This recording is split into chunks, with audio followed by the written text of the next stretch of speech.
Hello everyone!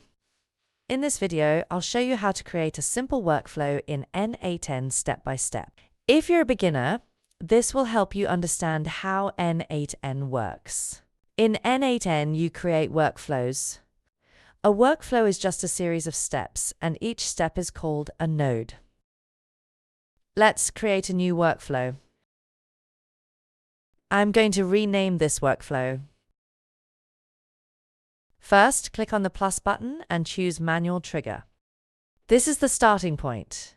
It lets us run the workflow manually. Now I'll add a set node.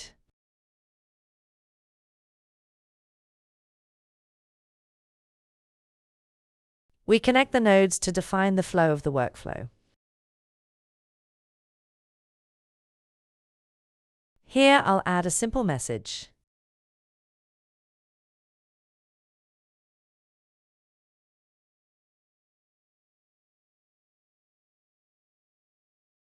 Now let's run the workflow.